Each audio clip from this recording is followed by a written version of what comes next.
So, since I am so, the freedom that I had allowed me to get a great education in the United States. I'm a nurse, I graduated from La Maestra, a bachelor's in nursing. I went to the States, I went to Columbia University for my postgraduate and New York University. So, at this point, I work with the New York City Medical Corps. I work with Red Cross. I was the volunteer at Ground Zero. And I'd like to be able to do something like that for the Dominican Republic in the Peace Corps. So, I thought the best way to do that is the spouses of Peace Corps, because here we can be very quiet and we don't have to offer.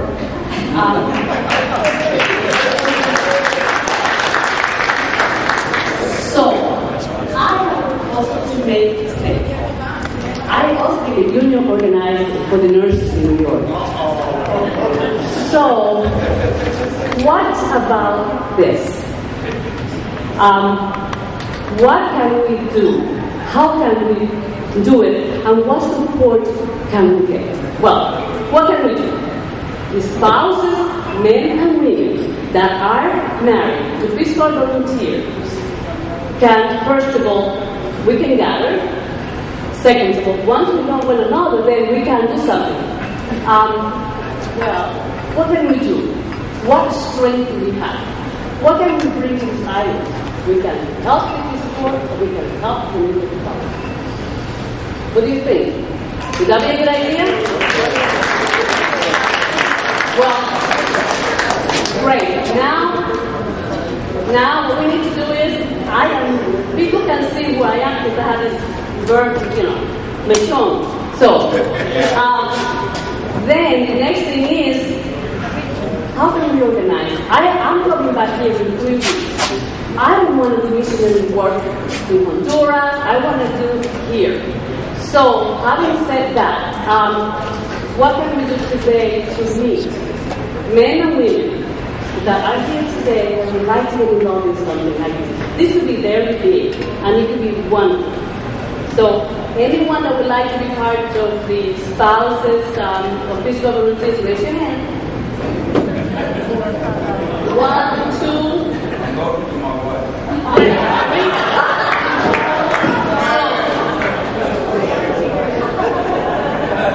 See, another one there. So maybe we can, later on, we can just take a table and just be there. How's that? After the meeting. Great. Thank you.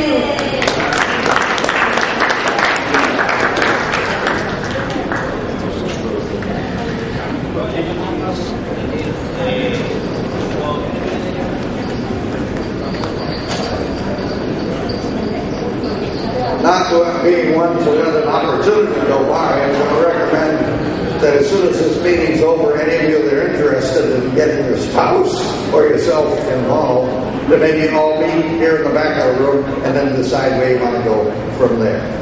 At this point, we're going to change over now to 1965. And Dr. Robert Whelan was the second Peace Corps doctor here. John Trumper, over here in front of me, was the first Peace Corps doctor, but he had left before the revolution. And Bob was here and involved intimately in this. And one of the reasons he's here is because I made a mistake. I wrote something about the revolution that I got wrong, or at least he disagreed with me. And I got an email back from him with all kinds of details on how I didn't have it correct. Well, I turned right around again, not to miss an opportunity. I said, well, why don't you write something about it? Let's straighten the record out. Well, he's been doing that. And Bob, come on up, tell us what you found, and your panelists, and let's hear what really happened.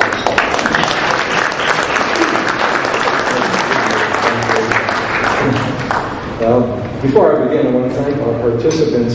We have 2 members of the Peace Corps staff during that time and 3 volunteers. And because of their contributions, you're having the panel discussion this afternoon. Some of the names that we will mention this afternoon may be very familiar to some of you, and perhaps not to some of you who were not here during the time or came sometime after. Donald Reed Cabral, I think, is a name that we all recognize. But then there's General Wesson E. Wesson. And General Wesson E. Wesson was the head of a group called CEFA, CEFA. It was the Center for the Training of Armed Forces, and was regarded as the power center for the military. It was located on the other side of the river near the San Isidro Air Force Base. William Tapley Bennett was the American ambassador at that time, and John Bartlow Martin had been the prior ambassador. And he was called upon to come down here during the revolution to act as something of an intermediary. At the Peace Corps, there was Bob Satin. Bob Satin was the director. He had followed Andy Hernandez. John Guy Smith was an assistant director. He ultimately succeeded Bob Satin. Another name that you may not know is Frank Mankiewicz. Frank Mankiewicz is a columnist, but at that time he was also the director for the Peace Corps operations in Latin America. And finally, a fellow named Tad Zulch was a reporter for the New York Times. He came down here and wrote a book about the revolution called Dominican Diary. He dedicated his book to the heroes of the revolution, the Peace Corps volunteers. Remember, what we're saying today is really recollections. We're kind of going back a few years, thinking of trying to remember those things that happened to us. So don't hold us to the exact accuracy of things. We're doing our best. A little bit of background. Trujillo was assassinated in 61. Bosch was elected in 62. At the same time, there was a new constitution, and that was of major importance because it had some bearing on the revolution. And part of the revolution one of the groups of the revolution called themselves the Constitutionalists, because they wanted to return to the Constitution, which had been suspended during the time of the Triumvirato. The Triumvirato was the group that succeeded, or rather replaced, Juan Bosch. And it initially consisted of 3 people. Ultimately, it went down to about 2 people, and the major player seemed to be Donald Reed Cabral.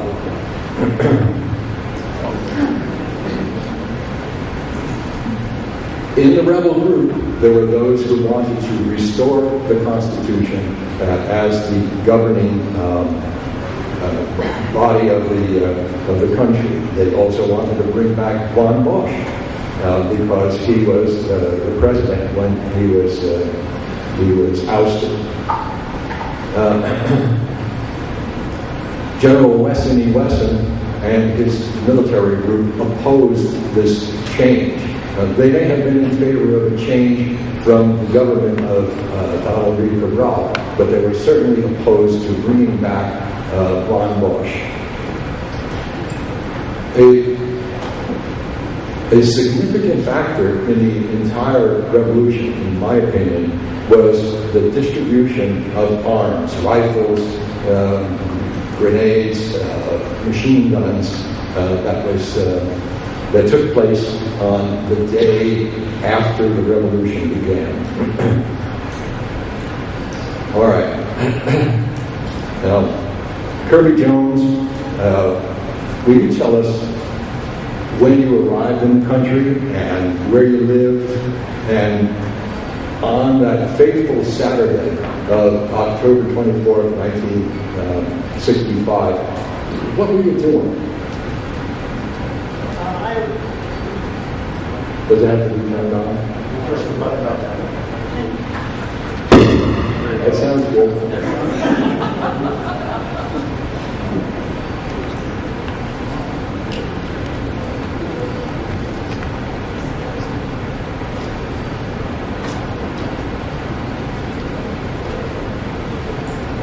Volunteers today are very talented.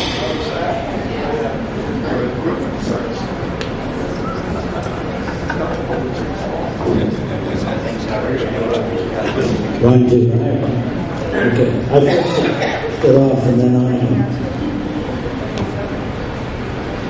I arrived, my group arrived with DR7 in December 1963. We began training in August. And there was a question at some point of whether we would come at all because of the new government and Bosch would overthrown and what impact that would have. We were the first urban community development group in the country. A lot of us were assigned to San Domingo, some to Santiago, others to various cities around the country.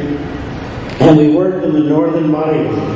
We were at Maximo Gomez, up Duarte, right to La Sursa, all the way across to Capetillo and Simon Bolivar, and all the way down towards the river is where the urban community development volunteers worked. Saturday, April 24th, 1965. A factor not usually mentioned is that for weeks, if not months before that, there had been no rain. And the frustration level and the unhappiness level in the barrios where there was no water under the best of circumstances for the most part was especially high. In addition to my urban community development work in the barrio, I began working at Radio San Domingo. And I worked with a Peace Corps nurse, Arlene Sereno, and we produced, she was the star, along with the Dominican nurse, of a weekly program on public health.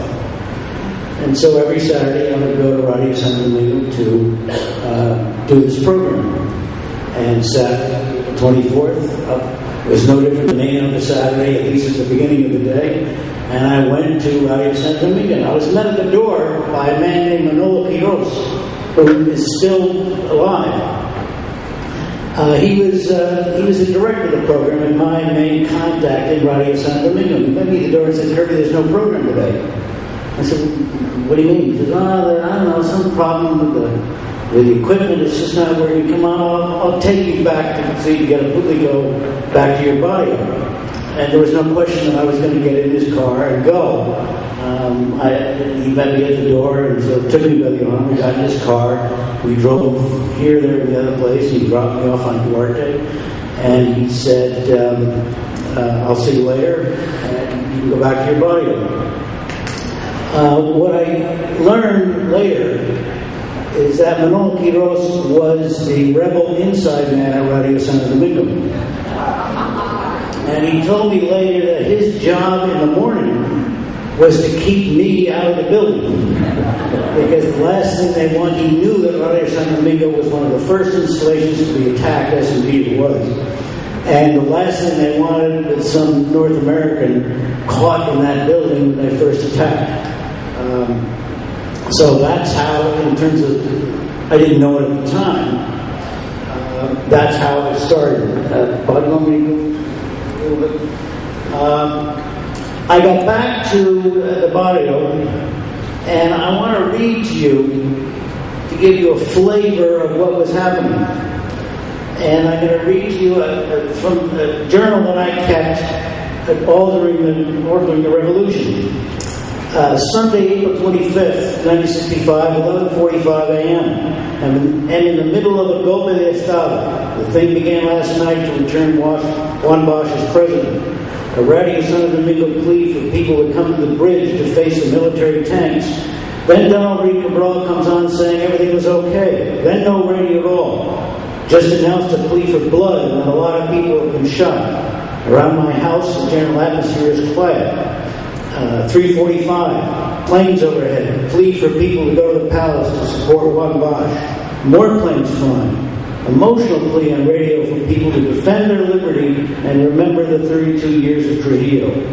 Announcer just cut off. Oh, new one is on. More planes overhead. Announcer says rebels in charge at Duarte Bridge. More shooting. Peña Gomez talking. Says there is a new president. 6:30 p.m. More shooting. Appeal to the Navy to back rebels. Provisional president speaks on the radio. Radio asks people to go to cement plant at the end of Maximo Gomez to form a human roadblock. Barrio now being patrolled by Army. And I'll end with Monday, April 26, 8:45 a.m. This thing is really big this morning. Planes attacking all over the city. The Pensacola factory has been destroyed. Just went outside to watch planes dive bombing the bridge. You can hear the anti-aircraft guns. I hear U.S. ships are waiting offshore. That takes us to Monday morning. All right. Herbie, I want to point out one thing. Radio Santo Domingo was the main communication effort for the rebels, and it subsequently became the main target for the Constitution. I'm sorry, not the Constitution. I'll call them the junta, the armed forces. It became a main target as they tried to knock them off the air. And some of the volunteers lived close to the towers of Radio Santo Domingo. Harriet Karamidas was one of the volunteers, and when you arrived in the country, what was your group, and where did you live, and how did the people in the barrio react to news of the revolution? Is this working? Yes. We were at ER 11, arrived in the country in June 1964. I was assigned to find something to do in Barrio Cristo Rey, which would be west of where Kirby was, on the opposite side of Maximo Gomez. I had to find a place to live, and I didn't have to so much find something to do because I followed a volunteer named John Swallow who had begun work at a place called the Casa Verde, working with all the tigueritos that they sweep up off the streets periodically, and orphans. And so I just hang around with them. That's kind of what my job was. On the day of the revolution, on that Saturday, I was there, hanging around, I always went there for my lunch. It was free. It was usually just rice and beans and some hookah, but it was free. And I heard on the radio that there was going to be Pokenikeda. Pokenikeda was a new word for me, I think. We as volunteers learned a lot of new words when the revolution showed up. And so I found out about Dominican, and I was really mad because I was supposed to go and meet somebody that evening. Sorry, should I pick it up louder? I don't want to break your eardrums. And I was very upset because it was a personal affront to me. I couldn't do what I wanted to do. Wow, that was terrible. So I lived about 5 to 8 minute walks from the Casa Verde into the Barrio Cristo Rey. And everybody they didn't seem to be unsettled very much there. There wasn't a lot of activity. There weren't a lot of young people that seemed to live there. There were families with smaller children, and my neighbors were a big family, the oldest being like a 19-year-old that was a girl, so she wasn't interested in all that kind of stuff. And there was a very, I like to call him a ham-handed Yugoslavian priest in the church, he was imposing. He had hands twice as big as mine, two of them. And he imposed his will on that barrio. So I think there was a lot of stability in that barrio because of the association with the church. So I would return back and stay in my house with not much to do. And I began to hear things like bullets firing, and I was getting a little concerned. And I think we had communication from Peace Corps on the telephone to the Casa Verde before I went back home, just to stay where I knew people. You'll be safe to where you know people. And so I stayed close. I had a roommate, Gear Wilcox, who's here right now, and we stayed just close to home. We didn't do much. I remember maybe it was the second night, a third volunteer was brought to our house because he was a volunteer at the Manicomio in Kilometer 28, and they thought that was a dangerous place because he was on the highway, the military moved up and down. So he was brought, Didn't you bring him, BJ? Brought Dick Board to my house. There were 3 of us in this house. And we listened closely to the radio. We listened to the radio, Voice of America, and Kirby was listening to Dominican radio. We were listening to Voice of America mostly, trying to find out if they would give us that water signal or something to get out of town. And that's kind of where we were. There wasn't a lot of agitation in that bar. It was kind of quiet. And I would every day I would feel safe enough to walk back to the Casa Albergue to go to the phone and see if I could get any information from the Peace Corps office. I don't know if Gear has any recollections like that. He's sitting here, maybe he'll have a word or two to say about that. No, you're fine. Thank you. So, Harry, you did not feel threatened at the beginning of the revolution, and you were able to maintain contact with the Peace Corps office through the telephone at your local occasional use of the telephone, yes. Then, Linda Wilson Edwards. Linda, when you arrived in the country, what was your Peace Corps group, and where did you live in Santo Domingo, and how did you hear about the revolution? I was in the same group with Harry. Can you hear me? Hold it. This way? Is this better? Yes. I was in the same group with Harry, the R11.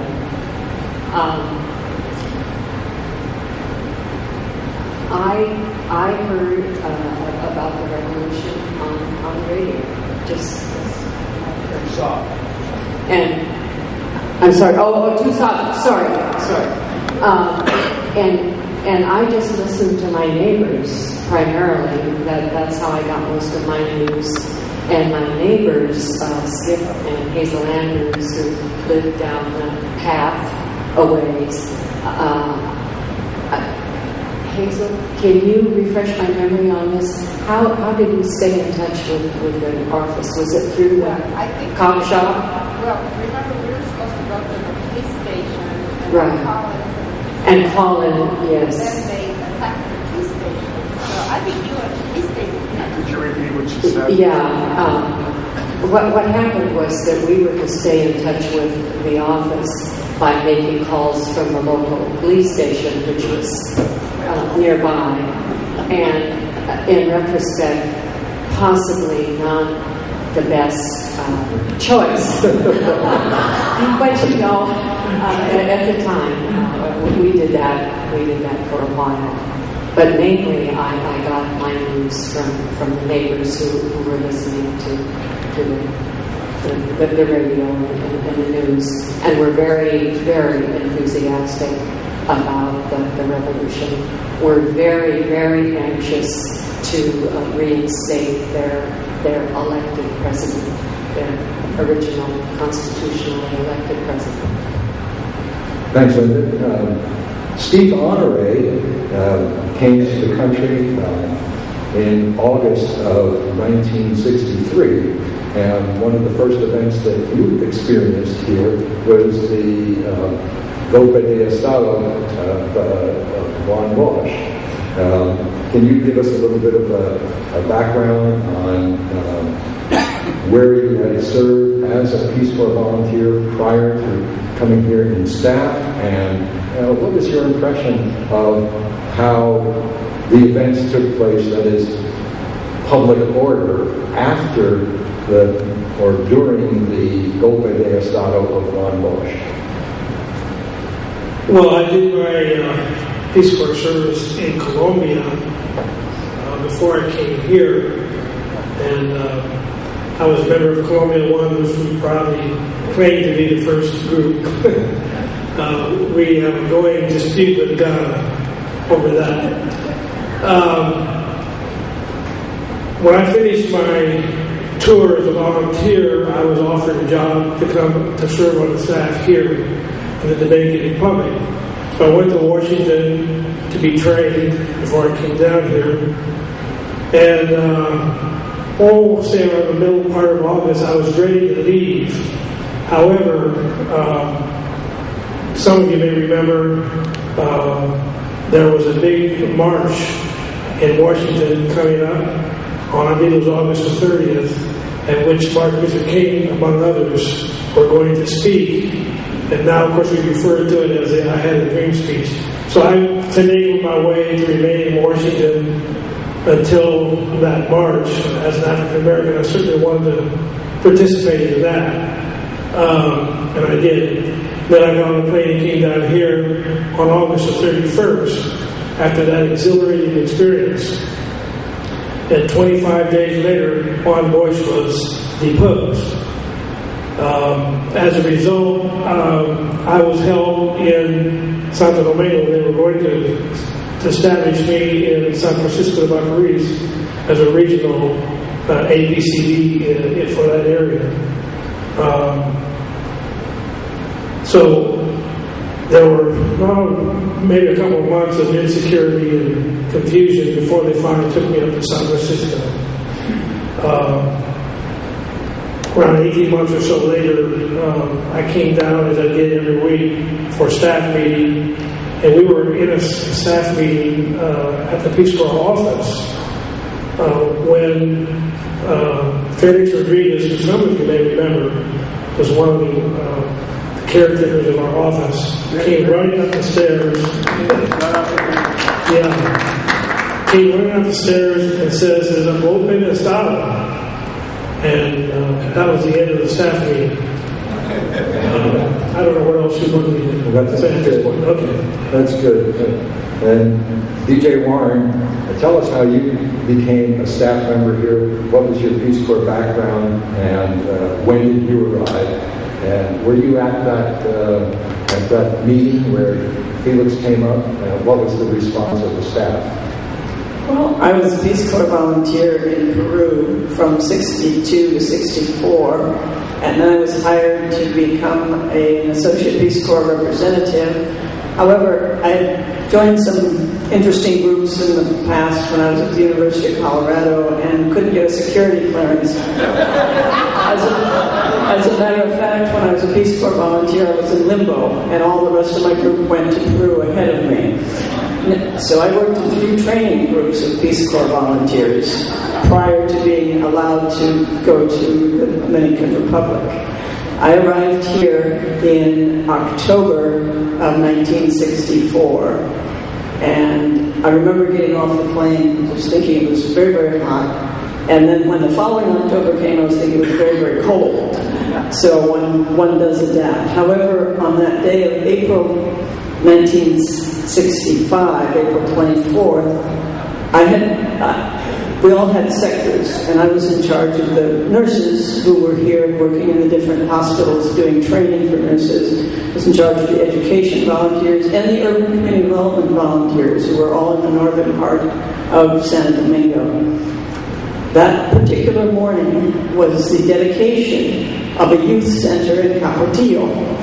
So I was in Capotillo, Piedmonte, and all of a sudden, we were just right in the middle of this dedication of this youth center, and up comes this crowd saying, "We want one bowl, we want one bowl. If one bowl isn't allowed to come back to this country, there will be no elections." And all of a sudden, I found myself being whisked by, I don't know who all, through various back doors and various different houses, back to my vehicle and told, "The revolution is beginning, you need to go back to your office and tell the people." So I dutifully got in my car and went back to the office, and there was this meeting in progress. Paul Bell happened to be the highest ranking U.S. official because the ambassador was out of town, the DCM was out of town, head of the mission was out of town, I can't remember who else was out of town, but that made Paul Bell the highest U.S. official, and he was in charge of Peace Corps for the Caribbean area. That's my April 24th story. Okay, so here we are. The staff is having a meeting, and Felix runs up and says, "Hey, there is an overthrow of the government." So, Steve, what was the response of the staff, the director? How do we notify the Peace Corps volunteers that something's going on, but just maybe use the magic code? Well, of course, we did start listening to the radio so that we kind of had an idea that something really significant was going on. And Bob Satin said maybe we need to start notifying the volunteers. Let me go back a ways. A few months earlier, we had set up a security warning code system based upon the word water, W-A-T-E-R. And W meant watch, A meant get on alert, that meant get ready to do something. T was travel to pre-designated gathering sites. E meant evacuate. And R meant we can't do a damn thing, just run. And the way we were supposed to notify people was we were supposed to tell them that order your parts from catalog W or catalog T or whatever. So Bob said, call your volunteers in San Francisco and let's get this system started and tell them to go on W. So I called Bob Zeck, who unfortunately some months later died in a car accident, and he's one of the people, I guess, that we will be recognizing when the dedication takes place this afternoon. Anyway, I called Bob, and I said, Bob, order your parts from catalog W. And, he didn't know what I was talking about. It turns out that he was actually working on a swimming pool project in San Francisco, and he thought I was talking about the parts that he needed for his pool system. And catalog W, what is that? And I said, the water system. And he never did understand what I was talking about. So I finally had to tell him there's a revolution underway. You guys need to start paying attention to what's going on. Just one other thing, as the revolution kept moving along, we did try and keep in contact with all the volunteers, and we were in the Peace Corps office 24 hours, and we brought in mattresses, sort of some to protect against the gunfire, and we would decide each night, should we sleep on the floor and possibly get caught in a crossfire, or should we go up to the second floor where we'd be free of the crossfire more than likely? But the planes that kept strafing, there were Vampire jets and P-51s, and so this was a discussion each night, but we wanted to make sure that we got in touch. And should I go on about the nuns? Not yet. Now, in the way of background, the rebels took over the palace, and they actually brought their troops and surrounded the palace, and in effect said the constitutional government will now take over. And they had some meetings and had an acting president, which was like the Speaker of the Senate, according to the rules of the Constitution. But the army, the loyalists, did not accept this government, and so they decided that they would drive these people out of the National Palace. So the next day, Sunday, planes began to bomb and to strafe the National Palace. Arms were being distributed downtown. The two army camps had rebelled, and they opened their armories and brought all the rifles and machine guns and so forth to the center of town. Shortly thereafter, through various means, we were notified that any Americans that wanted to leave would be evacuated in a day or so. So the word was out that Americans were to be evacuated. So here we have a rebel group that's taking charge of the National Palace. They are setting up a revised constitutional government, and we have the group from San Isidro bombing and strafing the palace. And don't forget Radio Santo Domingo. They were after that as well. So, Harry, ultimately, you heard that Americans were to be evacuated. And what was your response at that point? Well, I think that, are you talking about a few days later? Yes. We were in the barrio, the three of us in our house for some 5 nights. We chose to sleep on the floor so that we wouldn't be hit by any stray bullets that might come through the palm board house that we were in. I was not too far from a quartel, then there was constant firing at that quartel, and away from that quartel, and across the roofs of the houses and things. And it was a little bit scary. I stayed close to home, and once I went out, I lived in the edge of the barrio, and right next to the barrio was the garbage pile, and that was about as high as any place there was in the area. So I walked up on the top of the garbage pile just to oversee what was going on, see what was going on at the fort. And I heard a bullet go by my head, and I didn't go up there anymore. I stayed closer to the ground. After those 5 days, we got a message. I would walk every day back and forth to Casa Albergue and try to get the information on the phone. I don't think I saw anybody, BJ or anybody, except that one time when she brought Dick Board to the house and we communicated by phone. They said that we should leave the next morning. We should evacuate our house, leave the barrio, pack up your stuff, give it to your neighbors so they can guard it for you. Take just a little bit that you might need with you, and walk out of the barrio through the fields behind our house. There was nothing but fields, and across the highway, maybe a mile and a half, and we went to another barrio of Tutampotes where Bob Stanton's house was. He was the Peace Corps director, and he was not in his house. His family was evacuated already, so we were going to stay in his house for that night.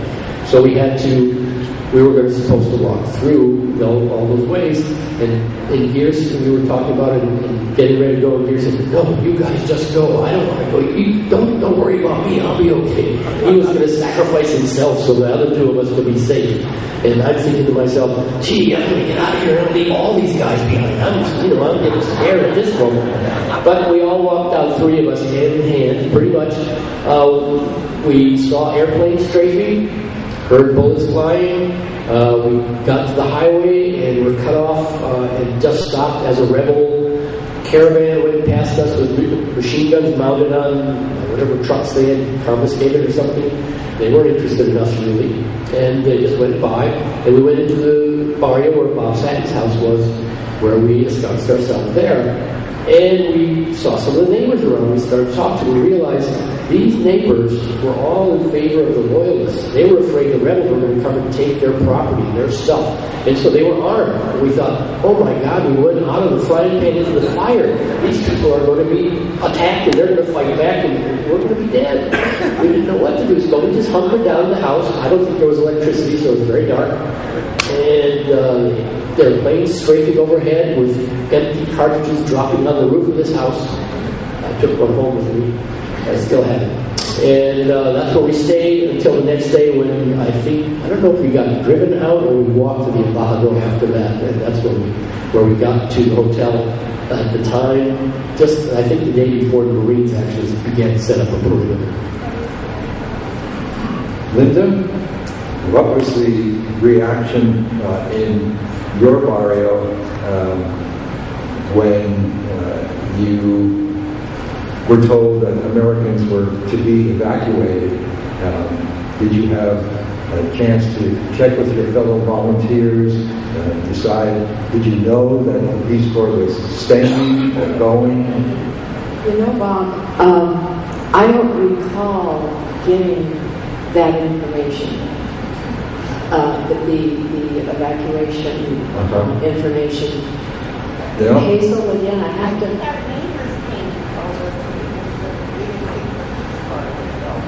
Well, yeah, and at that point,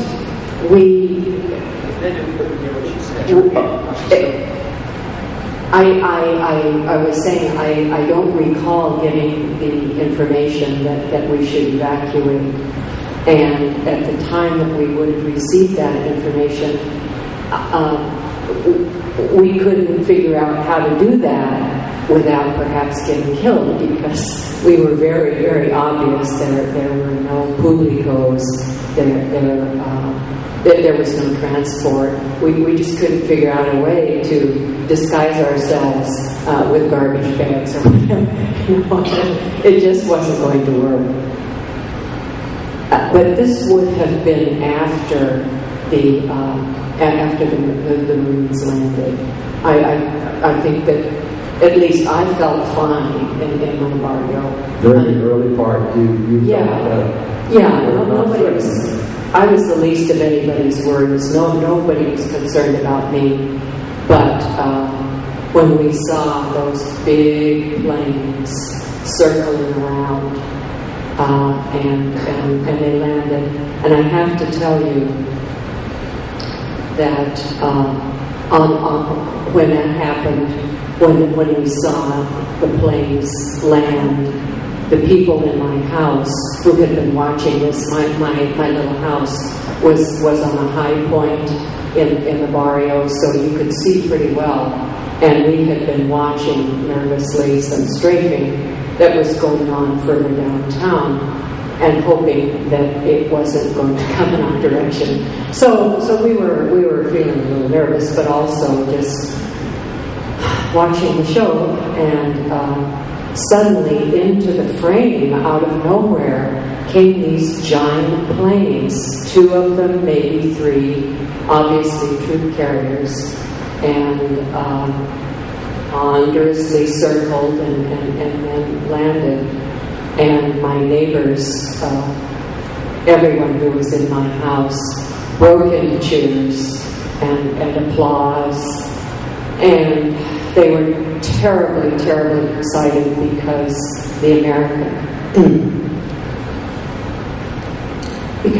the Americans had come to help. So they were pleased with seeing the arrival of the Americans. Yes, that's correct. Going to help to settle things down.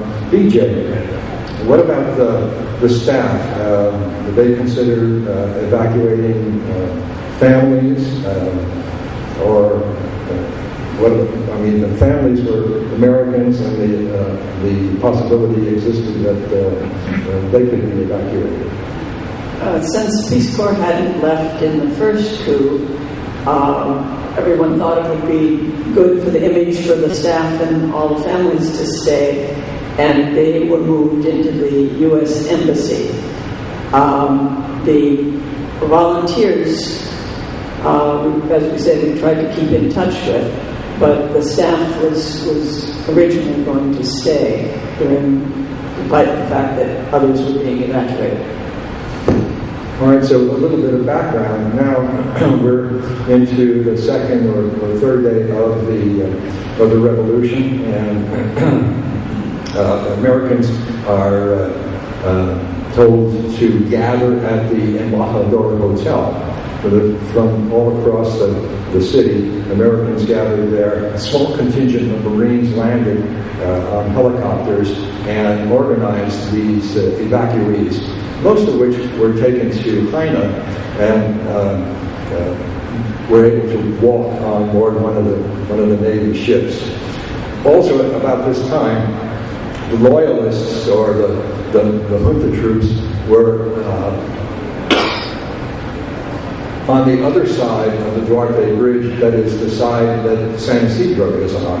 And suddenly there appeared a clandestine radio station called Radio San Isidro. And they began to champion a message that this was communist, this rebellion was communist dominated, it was connected with Castro, that a telephone call to Castro had been intercepted, and the communists were getting information, guidance from Castro. In the meantime, BJ started to tell you that she was a supervisor of the nurses. We had about 12, maybe 14 nurses that were brought to the country in one unit. They had initially been dispersed to many hospitals, but They ran into some difficulty in instituting the changes that they recommended, and they were gradually being brought back into the capital. When the revolution began, about 8 of the nurses were in the capital, and they reported to the hospitals in which they were working on Sunday. The revolution began on Saturday. They went on Sunday and began working in the hospitals on Sunday. With the armed forces on one side of the bridge, the rebels controlled all of downtown Santo Domingo and northern area of Santo Domingo as well. On Radio Santo Domingo, pleas were made to go to the bridge, defend the bridge, bring Molotov cocktails, set up barriers on the bridge so that the armed forces could not cross the bridge and come into the rebel territory. There were also, is this not true, Kirby, that you heard someone say that the families of the pilots were asked, Radio Santo Domingo suggested that people bring families of the pilots and put them on a bridge so that the planes would not strafe their own families. And that was going on. Now, with all this beginning, the question is, why didn't the U.S. at this point step in and maybe try to head this off diplomatically? And it's not been proven, but it's been said that the United States did not want to see Juan Bosch return. They didn't support him very vigorously when he was overthrown, and they didn't like the idea that he might be back.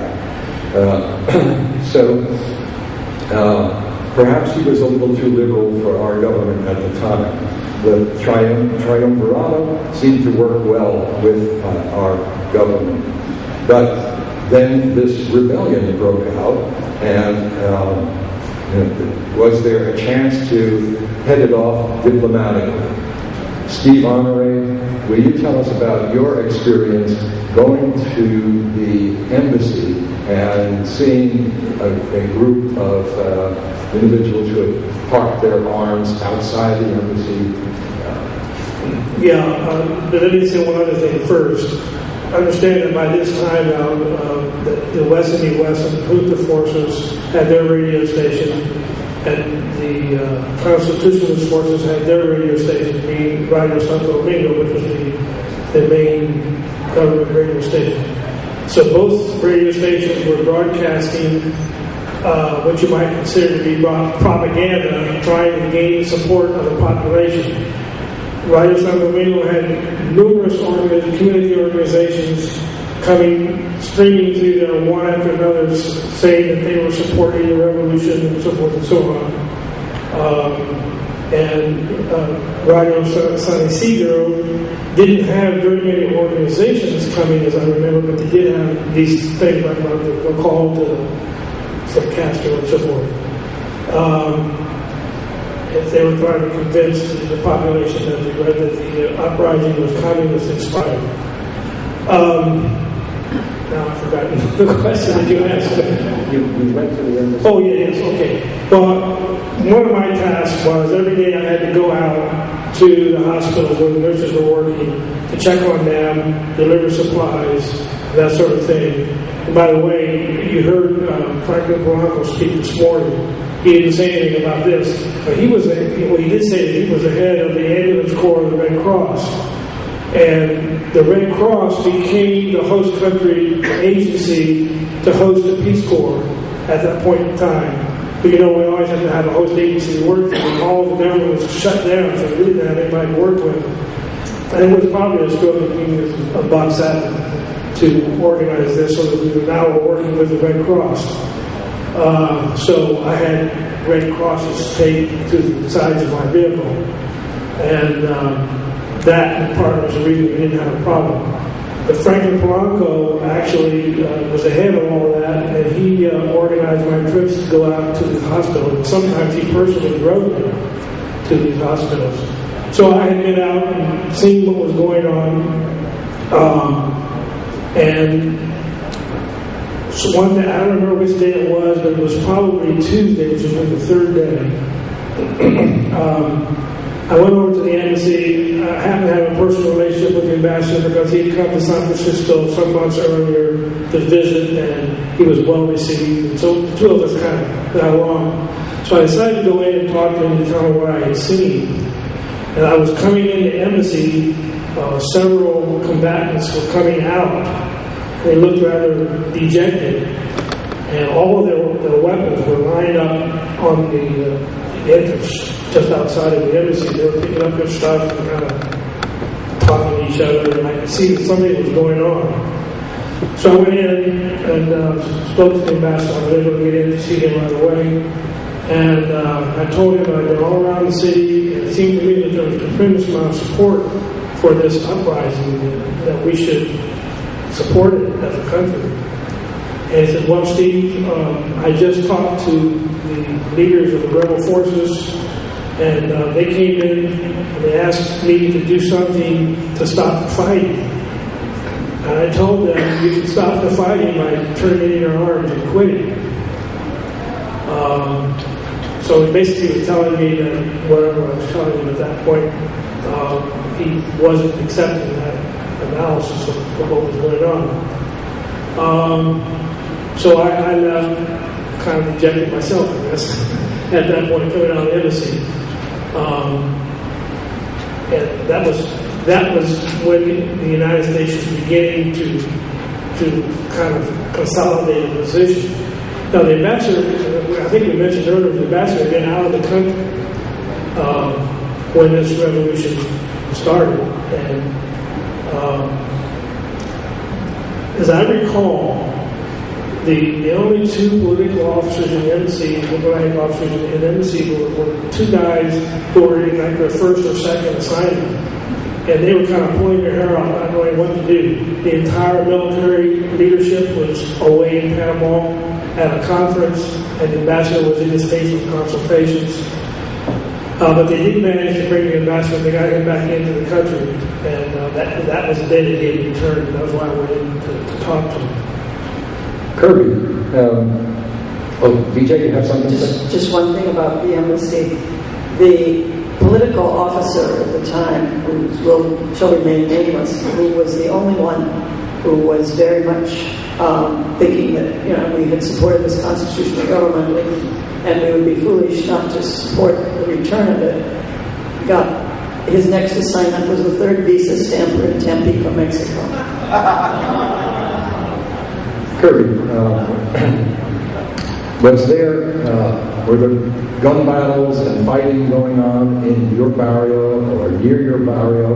And if so, why didn't you call the police or something so that you could have a stability of the police protecting you? That would have been a great idea. We're in Tuesday and Wednesday, following the Saturday.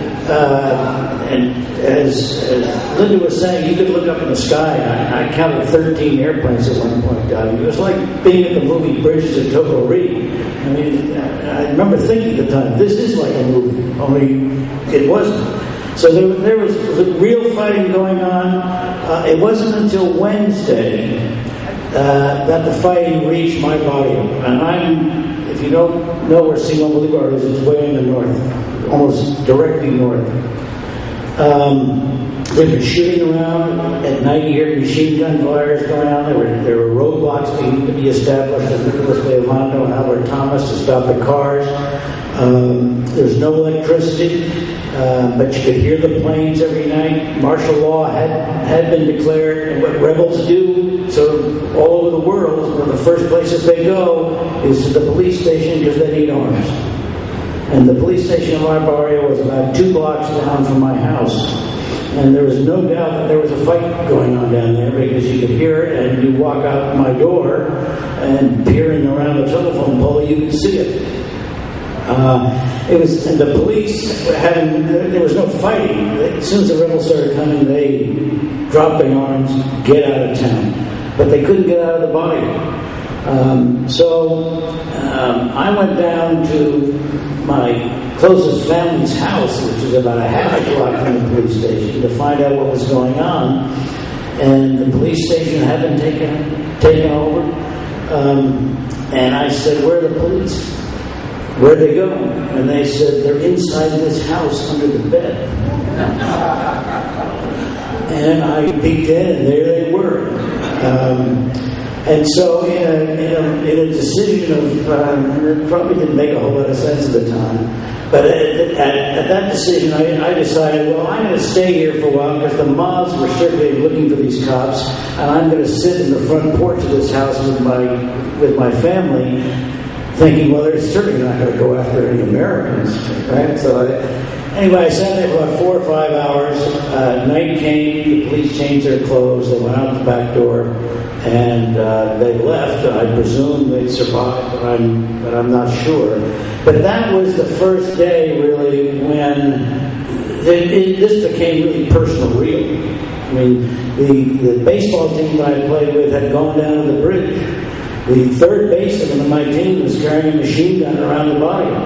So I felt, however, I played shortstop, he was third baseman, he wasn't going to shoot me. I felt pretty safe. Because the rebels, as Bob was saying, the rebels had control of that northern area, and they certainly had control in the body where I was living. So the rebels, as I mentioned earlier, were in control of the colonial area. It spread out. It actually involved the Peace Corps office at one point, and it extended far north. Somewhere in U.S. foreign policy, it was decided that the U.S. troops had to be involved.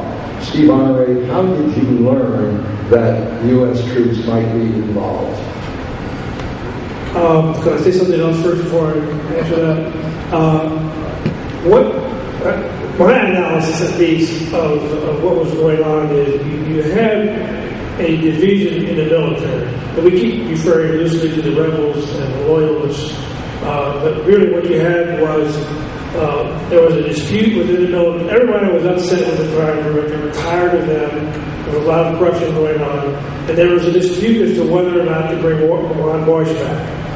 And so these I mentioned earlier, there were some military officers that were going to be removed. They apparently were the ones who wanted to bring Ron Boyce back, and they refused to be removed, and thus you basically had two sides of the military going against each other. Colonel Camaño was in a lower rank, he was the head of that group, and Wesley Wilson was pretty much the head of the other group, and he was located on the other side of the river in San Isidro, and he had the tanks. So Colonel Camaño decided to give guns to the people, so he had a large contingent of the population supporting his side. Then you had these two radio stations broadcasting back and forth. I think I'm getting to your question now. Sometime in the morning of the 24th, 27th, the revolution started on a Saturday, so this would have been Tuesday night, early Wednesday morning. In my monitoring of the radio stations, I heard this statement that the United States was sending in troops to support the junta. I think what it was Harry was saying earlier, or maybe it was Linda, the people thought that the Americans were going to come in to support the rebel side. But they were announcing that the Americans were coming in to support the junta. And because there was so much psychological warfare going on between the two radio stations, I assumed that this was a ruse and it wasn't true. I thought to myself, if they were really coming in and if they were going to support the junta, we would have been told so that we would be prepared. Nevertheless, I reasoned that the general population listening to those radio broadcasts might think it was true, and that therefore our volunteers located in the barrios would be in danger. And I met with John Smith, who basically he was the deputy director, and basically kind of taken over from the Peace Corps staff. And we decided that I would go out and start bringing the volunteers to safer locations. All right. Harry, what was the reaction in the barrio when the word got out that the U.S. was going to intervene? This initial announcement that came from Radio San Isidro. I don't remember much about that because I was hunkered down.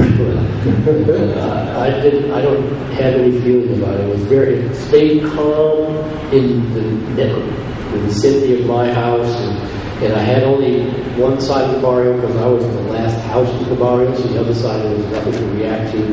And I think we were near the Quartel, as I said, and we could watch the airplanes flying over and all that stuff, but I didn't have any real feelings for what the people were doing. Perhaps Linda had a better contact with that.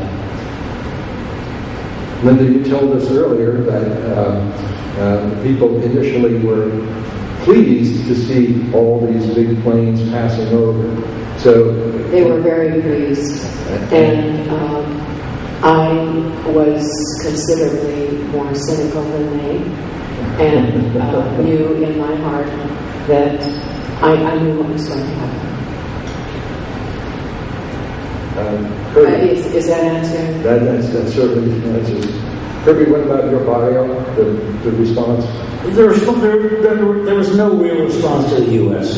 The rebels were in control of my barrio, and they were concentrating on how do we get control of everything and patrolling the streets and trying to find the cops. And I don't think they were, me either, were really thinking about the U.S. and what was about to come at that time.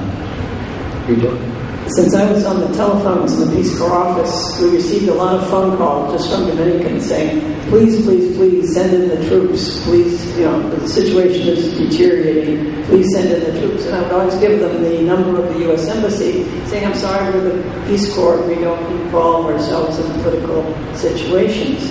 I found out about that the Marines had landed because at a certain point in time, I decided that it was too dangerous to keep the Peace Corps passports in the Peace Corps office. And I got in a little blue Jeep and went up to the U.S. Embassy. And I was met by this huge Marine. It was very big in a flak vest and helmet and an M16. And he said, lady, I almost shot you. What are you doing here? I said, gee, I'm glad you didn't shoot me. I'm going to take off my seatbelt and show you my identification that I'm working for the U.S. government as a Peace Corps representative, and I have U.S. passports, and I need to get into the embassy to put them in the vault. He said, you can't go on there, they're shooting. I said, we had this sort of strange conversation back and forth, and I finally said, okay, I will go away and leave if you will guarantee on Marine honor that these will get into the vault in the U.S. embassy. And he said, yes, ma'am. And so I gave him the sack of passports with a mail bag. And I said, now, you sure you're going to get them in there? And he said, oh, yes, no problem. I said, but where are you going? He said, I'm going back to the Peace Corps office. He said, where's that? And I said, well, that's down in Independencia. He said, but they're shooting down there. I said, I know, that's why I was here. And I left him and turned around and got out of it. That was how I found out the Marines were there. Maybe another comment needs to be made about the nature of the military intervention. The first wave were Marines coming in just to protect the U.S. Embassy. That was who she meant. And they were not particularly involved in any, did not indicate any particular involvement in the United States government in the revolution. It was merely just a protective action to protect our embassy, and subsequently the ring was expanded to cover a large area, and that's where most of the embassies were located. And this was based upon a resolution from the Organization of American States, which authorized the setting up of a security, they call it an international security zone. And almost all of the embassies were located in this area. And That would have happened on Tuesday, which was the third day. Possibly starting, I think it actually started Monday night, which is the second day. Monday was the third day, yeah, it started Monday night. It wasn't until the following Wednesday when the 82nd Airborne came that it became evident the United States was actually taking a position and supporting one or the other side. So it's important to remember that. The Marines originally were just there to protect the diplomatic areas. And the 82nd Airborne came in. That was when I heard the announcement on the radio. Simon Siegel that the troops were coming in. So this international safety zone extended from the Embajador over to probably the U.S. Embassy and some of the other embassies in the area. But it did not go to the barrios, it did not extend into the rebel area, or it perhaps moved some of the rebels back into the rebel area. Yeah, exactly. Gasquay in those days was the desirable upper income, high class neighborhood, and so that was the area that would be protected. So, yes, Harry. I was at the Embajador when the Marines, after they had landed, they were going to set out to put the perimeter around this area and protect all the embassy folks. And I remember being there, and they all lined up, and it looked like kind of like a parade, and they were just getting ready to go forward. And I had this wave of pride coming. Oh boy, look at these Marines! They're going to go out and do a great thing. Wait a minute, they're going to go out there and shoot my friends. That's not right. And I was completely torn between my loyalties, that have been in my whole life. I've seen all the John Wayne movies and all that stuff, and the reality of the situation. And I was really shaken by that whole business. So Kirby, you were in your barrio, and things were kind of quiet, but then the U.S. Brought the Marines in, and did you see the tone of the barrio change, or did you feel that your safety began to be a primary concern of yours? And if so, what did you do? I never felt at that point that my safety, I didn't really think about it. I didn't feel unsafe. But keep in mind, if I can defer just for 1 second, here you have the rebel commanders in the south of the city. They're troops. All these rebels in the northern part of the city. And here comes the U.S. beginning to inch in between those two. There is no doubt whose side they were on, whether they had made that decision or not, which I think they probably had. Once you do something which divides the other side, you have had a political and military impact. And at that point, Wesley Wesson had put all his planes in the bridge. He was bringing in the tanks. He had been rebuffed and rebuffed and rebuffed. The rebels had taken over the north. From a military standpoint, Wesson had thrown the best that he had, and he still couldn't do it. So it's at that climate that the U.S. Marines came in. In my barrio, it's heavy anti-Americanism. They were rebels. They were taking over. It wasn't an anti-American movement. It was a throw the bums out movement. And they did not perceive the Americans at all to be on their side ever. Even though they didn't know exactly what was going on. I didn't either at that point. So how I left is So, in effect, once the Americans landed, the volunteers became a little bit concerned about what was going to happen. The protection that existed beforehand, or the goodwill, stick around, we'll take care of you, may have been... A little bit, but it was really either one of these two guys who got in touch with me and said, "You got to get out." Okay, now. Because they said, "We hear that there's going to be attacks and anti-Americanism is building. You guys got to get out of wherever you are and begin to centralize volunteers into some identifiable place rather than being all over the place. So what central place were you running? Well, I go to the nearest hospital. Well, there were nurses at the hospital. Is that correct? The nurses, when I got there, they had already been there and had been working there, and so that seemed logically to be a good collection point. A good safe spot. I guess so, yeah. We know what's coming. So, Kay Deming, who was a female volunteer working around the corner in my rush, we got together and figured out how we're going to get to Moscoso Poya. It's about a mile and a half away.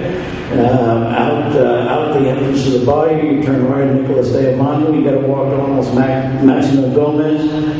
It was not a cool thing to do, to be walking in the streets at that time. So we dressed up. We decided we dressed up as doctors, and we took our Peace Corps medical kits, these little square, silver-looking, dopey-looking things, and put red crosses on them.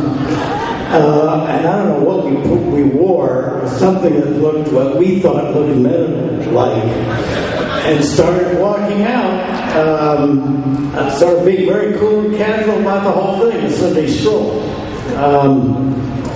But it worked.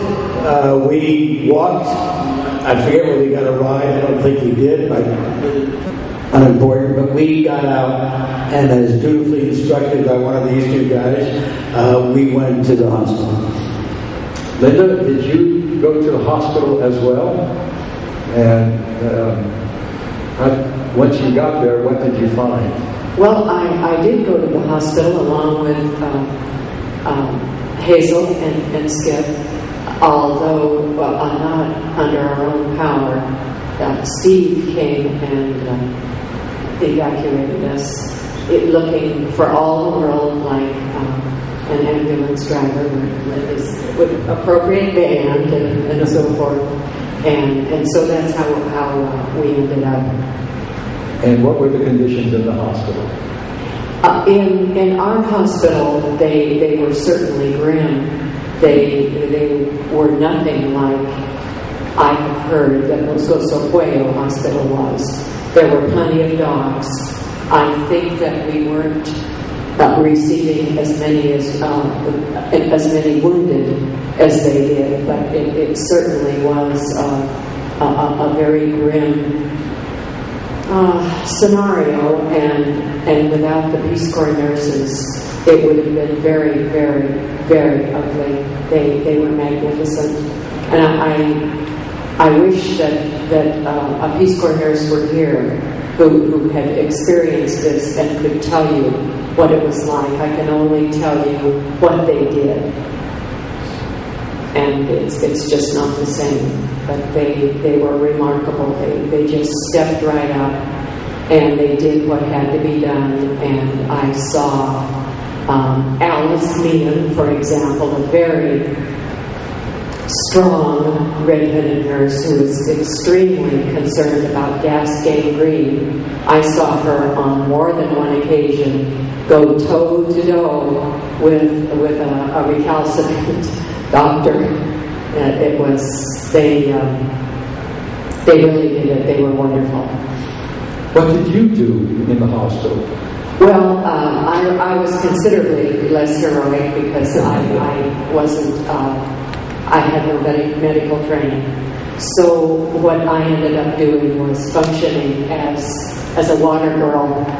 The water, of course, the pressure in the city immediately, along with the electricity, went out, and the operating rooms and the treatment rooms were on the upper floors, whereas the water was in the kitchen, which was open air, and the orderlies and nurses' aides were understandably reluctant to go down in the kitchen because there was shooting. Not directed, I'm sure, at the hospital, but nonetheless, it was taking place, and so it was a kind of a hairy thing to do. But as I told the doc, I was 25 years old and immortal. So, was I worried? So I ended up just doing a lot of carrying water and cleaning the. So you carried water from the lower floor to the upper floor, and back and forth. And back and forth and back and forth. And I scrounged the water containers because, of course, there weren't any. They were needed for other things. So as soon as the saline solution would be out of a bottle, I'd grab it. And, that kind of thing. And so that's what I did. Thank you. Kirby, you dressed as a doctor and you went to the hospital, and once you got to the hospital, I assume the Peace Corps nurses were working there, and what did you do at the hospital? The first thing that hit me was the real world reality of what was going on. This was a war, and people were getting shot and killed. Women, children, men, didn't make any difference, and the horribleness of it hit you right in the face. And I got there were 5 Peace Corps, I think there were 5 Peace Corps nurses there. There were a couple other non-medical PCVs there. I think maybe Steve Elton was there, a couple other people. A lot of the Dominican doctors had left. The Peace Corps nurses in Moscoso Pueblo were running the show as they had to. Waves of wounded would come in. They would perform the triage, and they would decide who was going to be operated on, who was going to be carried to the room where those who were doomed to die were to die. And what we did, us non-medical people, we didn't carry water, we folded bandages. One of my jobs was to carry the dead people down the morgue. Another job was to carry those who were not operable into the room where others lay there waiting to die. There was no water, there was no electricity. The only lights for operations were flashlights, and many of us held flashlights for various operations because there was no other light available. And it was, I remember going through thoughts of, it was so busy, you couldn't really cope with, if you ever sat back at that moment and tried to deal with what you were dealing with, it would have gotten too much. It was just too much to do. That part came a bit later. Finally, they found a generator, and they asked me to fix this generator. I knew nothing about generators. I can't fix a thing. Hanging a picture still is a challenge.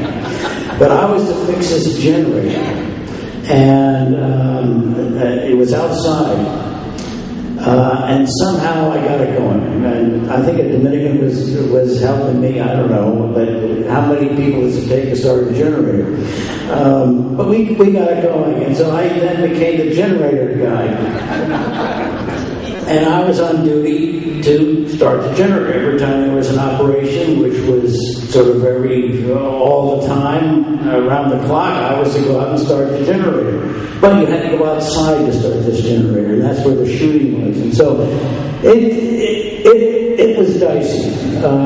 But you did what you had to do. And I don't know what else I can say. It went on for several days, but I just want to reiterate one thing because it cannot be said enough. Those Peace Corps nurses who have received accolades over the year, whatever they've received in terms of accolades doesn't come close to what they deserve. And they just did an absolutely fantastic job. I think we all agree with that. For those of you, he used the term triage, and in medicine, triage means that there are 3 groups of people. One group that doesn't need to be treated immediately, but does need to be treated. Another group that needs to be treated, and a third group that says, if we treat them, we're likely to lose them anyway, and it'll deprive us of the resources we need to treat that second group. So volunteers, our volunteers who had no prior medical experience, had to help sort the arriving patients, some of which they had to take over to a particular room for the unsalvageable. They might have been alive when they brought them to that room, but they were destined to die because there were limited resources. What you don't know is that several of the volunteers had to pass this room and see these people looking at them as they went back and forth until these people closed their eyes and were dead. And this has had a very strong effect on the volunteers. Anyhow, and the other group, no experience in the operating room, but stand there, hold the flashlight, and let the doctors continue with their operations. That must have been very, very challenging for them. In the midst of this all, there were some newspaper reporters, and one of them wrote an article that worked its way back to the United States, accusing the nurses of aiding and abetting the enemy because they were treating rebels, and of course they were treating the general populace as well. But here was this low blow that they were aiding and abetting the enemy. To the best of my knowledge, that article was never challenged, but certainly the work of Tad Schultz said that the nurses did a fine job. Steve, how did the nurses get to leave the hospital, and how did the volunteers get to leave the hospital? I've lost track of what. Can I break in one minute? Yes. There was a prologue to your end that I want to say. There came a time when I reached a time where I had to get out. I'd been there I don't know how many days, but I'd seen and done enough, and so I called the office and I talked to Dr. Beeman and said, I need to get it recycled. And he said, fine. Several days later, Steve came out to the hospital. I remember this very clearly, so in case you don't, I want to, something very particular I want to say about you. Steve came out. It was time to get people out, and he came out to talk to us about going. A lot of us wanted to stay, and he said, okay. Came back, and in the argument, not the argument, in the discussion about wanting to stay or not to stay, for some reason, I was on the phone talking to the Peace Corps director, who was saying, I want you to leave. And I said, I want to stay. He said, okay, if you stay, you're going to have to sign a piece of paper absolving the Peace Corps of any responsibility of getting you out if you later have to be evacuated. And I said, well, I don't know about signing that. I don't know about signing that newspaper. And in that discussion, this man leaned to me and said, Kirby, don't worry. If you have to get out, I personally will come and get you out. And so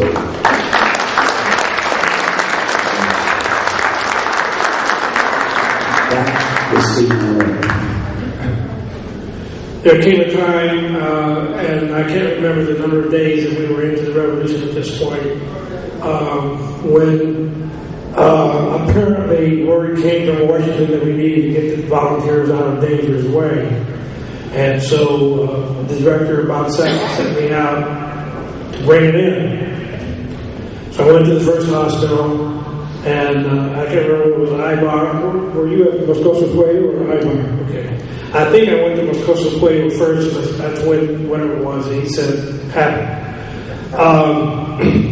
And I did ask, I told the nurses I'd come to take all of you out of here, and they refused.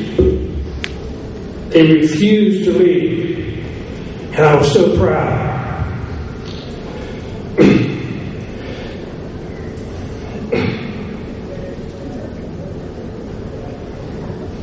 I still get emotional about this. And we didn't have to write out no statement for them to sign. to say that they didn't give them an opportunity to leave, and they decided not to leave. When the doctors found out what I was doing, they surrounded me physically and said, "You can't take these volunteers away. We can't run these hospitals without them." And I said, "Well, this is what I've been instructed to do. It comes from Washington." I said, "You can't do it." And the volunteers had already told me they weren't going to leave, except for a few who really didn't have anything to do, non-medical types, who felt that it was probably time for them to leave. So 2 or 3 of them did come with me. But people like Kirby, others who were heavily involved, refused to leave.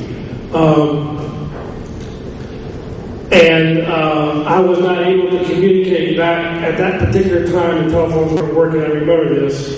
Perhaps you had talked to them earlier, or maybe it was the other hospital. But at any rate, I wasn't able to communicate to the office to tell them, what do I do now? So I got in the ambulance, which Franklin Polanco was driving, and I went back to the Peace Corps office, and I was sure that I was going to be fired on the spot for not having completed my orders. And Bob Satin said, "You did right." So I breathed a sigh of relief. I think he was proud of the volunteers also, but he was trying to respond to orders that he had received from Washington to get the volunteers out of dangerous way. They stayed there for several days more. Also, what we did do is we did have turns taking volunteers over to the hotel in Bajador so that they could rest. And the newspaper people would bring them in clean clothes and different personnel supplies, but they were tremendous. We're running a little late, and we do have a 5 o'clock trip over to the Peace Corps office. So I will summarize, not the entire talk, but we had the volunteers at the Embajador, and we realized we couldn't keep them at the Embajador. Prior to, or just at the beginning, where the Americans were told that they could evacuate if they wanted to, Colegio Santo Domingo had a teaching staff of American nuns, and the American nuns decided that they would leave town, and they turned the keys over to the U.S. Embassy, which in turn gave the keys to BJ for the entire Colegio. The Colegio Santo Domingo is no longer a functioning school. Now, my understanding is the Catholic University of Santo Domingo. It's still there on Avenida Boulevard. All of the volunteers then left the Embajador and moved into the Colegio Santo Domingo. You heard about it this morning when they said when nuns came back and they wanted an exorcism. That's a long and interesting story, but before we terminate, there's an important point that I'd like to bring up. And Kirby terminated his group, and the nurses and I believe another group terminated at the end of May. It was an early termination. Harry and Linda stayed on, and in Kirby's group, they composed a letter, and they sent the letter to Bill Moyers and to Sergeant Shriver, and demanded an answer to the letter. Now, the letter contained a number of points, but some of these are as follows. The United States has opened an east-west communication corridor and subsequently permitted junta troop movement through the corridor to rebel areas and denied rebel crossings in support of their own forces. The United States has permitted the joint manning of U.S. checkpoints where all passing traffic, including pedestrians, are personally searched by U.S. troops and junta-supporting soldiers and police. The United States has imposed a ceasefire that stopped the rebels on the threshold of victory and allowed junta forces in violation of that ceasefire to eliminate mercilessly rebel control of the northern part of the city. We are firmly convinced that for both the United States and the Dominican Republic, U.S. commitment to the Dominican constitutionalists fulfills a long-range mutual self-interest. And so, Kirby, what was the response to this? Yeah, we were in Puerto Rico for this early termination conference, and the letter was sent up on May 28th, actually addressed to the president. When we're not going to deal with some flunkies, Schreiber and lawyers, we're going right to the top. And we're not arrogant, pushy 20-somethings, not us. No, sir. But it was a polite letter. Skip Andrew, Dick Bourne did a lot of the writing. They had 32 signatures. It was sent up. And I later found out, I didn't know this in Puerto Rico, Schreiber was out of town. So Frank Mankiewicz got Schreiber's copy of the letter, and Moyers got his own copy of the letter, and got the president's copy of the letter. And Frank called up Moyers and said, "You're about to get a letter." And Moyers said, "Frank, I have this letter. You got to get over here right away. We got to talk about this." So Mankiewicz went over to the White House and met with Bill Moyers. And Bill Moyers said, he says, "I cannot show President Johnson this letter." He said, "He is so pissed off at the volunteers and what they're saying and their lack of support for U.S. policy that if I show him this letter, he will pull the Peace Corps out of the DR. He is so mad." So Frank was put on an airplane and came down. We had to deal with this because we, in our humble way, had said if we didn't receive a response from the President of the United States within a certain amount of days, we were going to the press. And that was not something that they wanted. So Mankiewicz came down and talked to us. And he explained that, he says, "I can assure you that the President of the United States is fully aware of everything you wrote in that letter." No.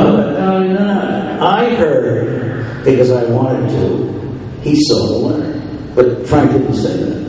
On the other hand, Frank was right. The President was aware of what we were thinking, because that's why he was so pissed off. So, if he had told us, the President in the letter, we would have been very unsatisfied. So he went on and on, a little more blah blah about the Peace Corps and this, that, and the other thing, and then said, "You guys decide what you want to do," and left the room. And we decided, with a few exceptions, including Skip Andrew, who helped write it, not to take it to the press. And the Peace Corps stayed, and some people went home, and some people, our original tour date was August 1st, and some people stayed on. And Linda, your group did not have early termination, and so when things kind of calmed down, did you return to your barrio to continue your previous program? And was it safe? Was your home there protected?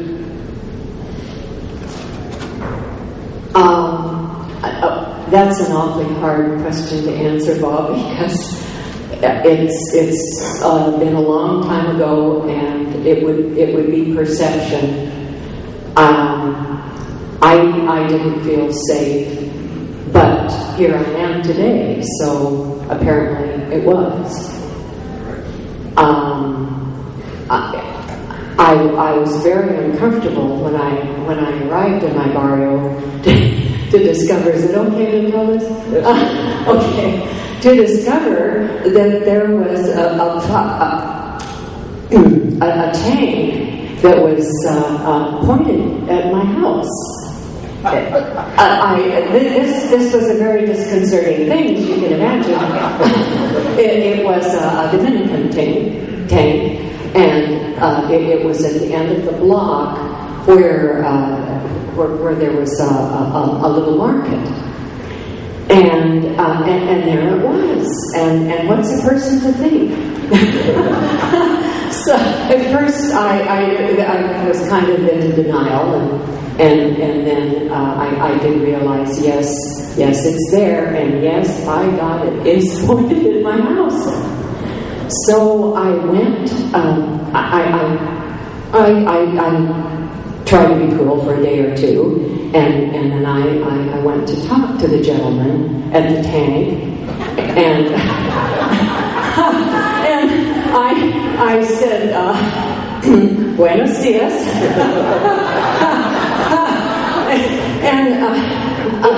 And I had no idea of the vocabulary, tank vocabulary. What did I know? So I'm pointing at the barrel, and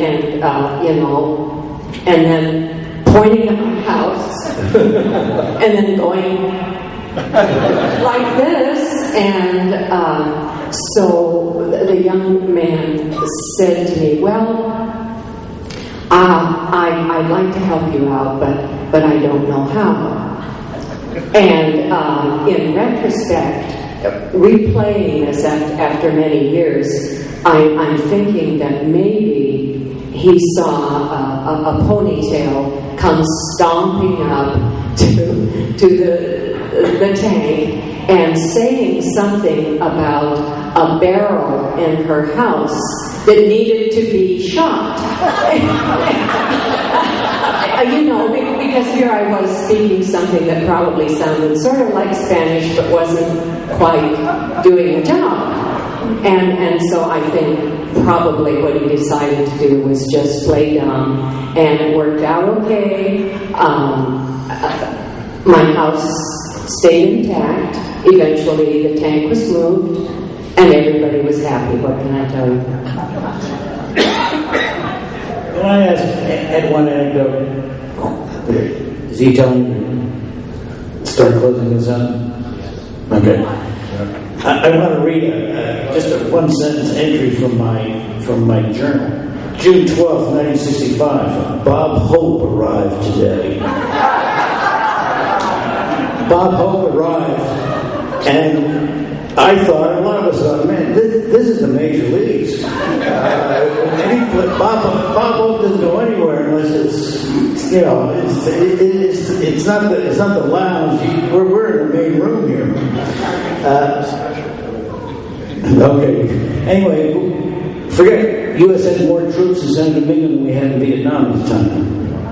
And Bob Hope came down with the bimbo of the month, Joey Heatherton, which was fine with me, Larry Colonna, and word got out that Bob Hope said that his show was open to all the troops and any Americans except Peace Corps volunteers.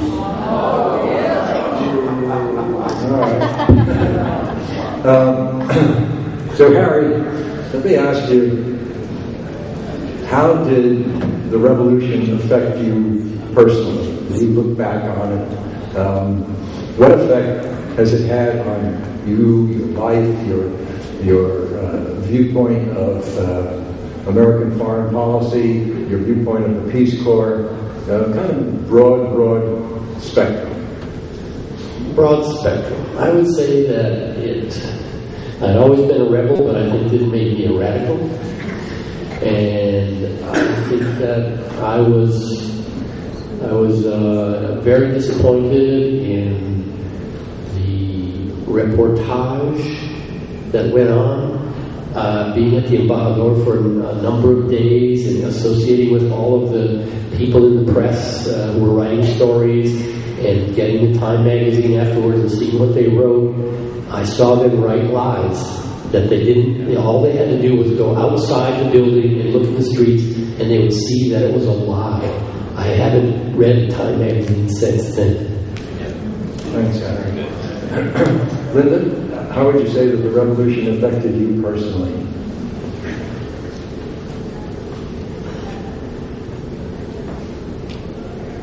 The day that I saw the airplanes bring the troops, and I heard my neighbors cheer and clap, and and know they knew that the Americans had come to help them. They knew it.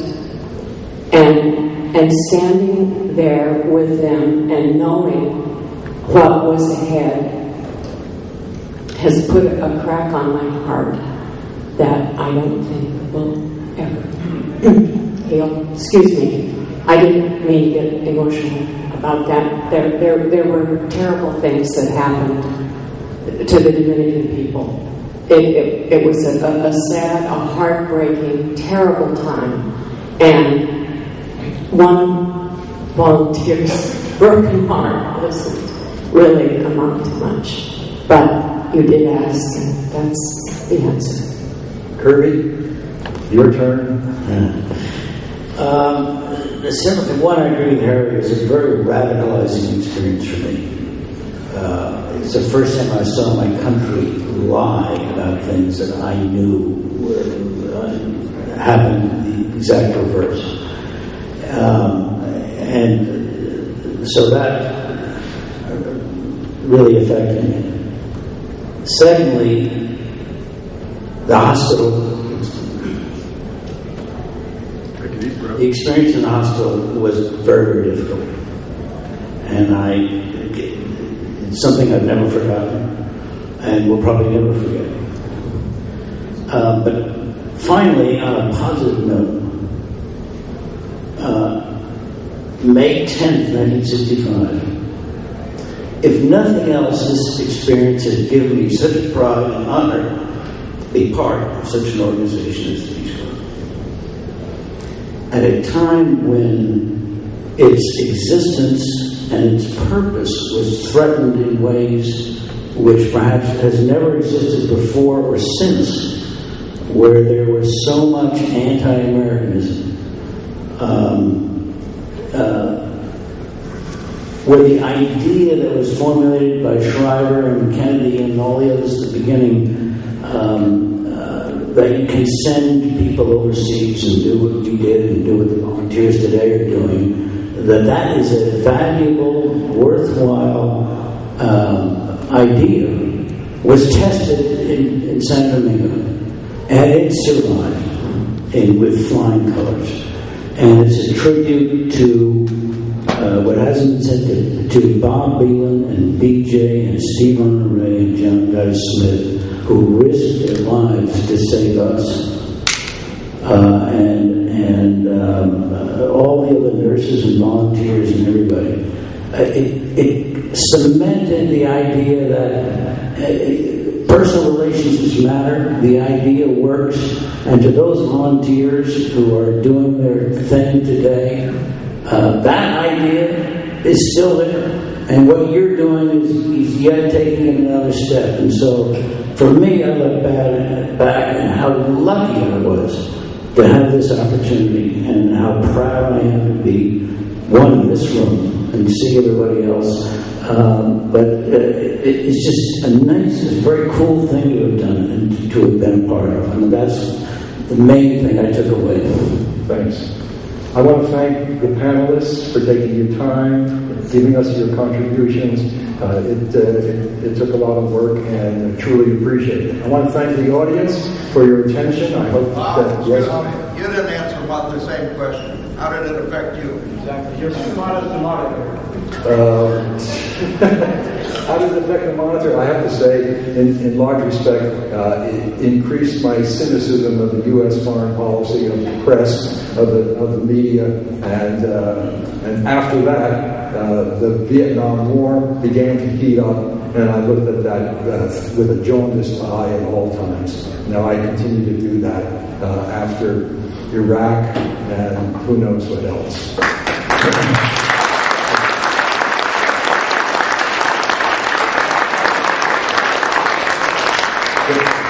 The discussions will be on the internet, and you'll have a chance to view this and relive it if you want to.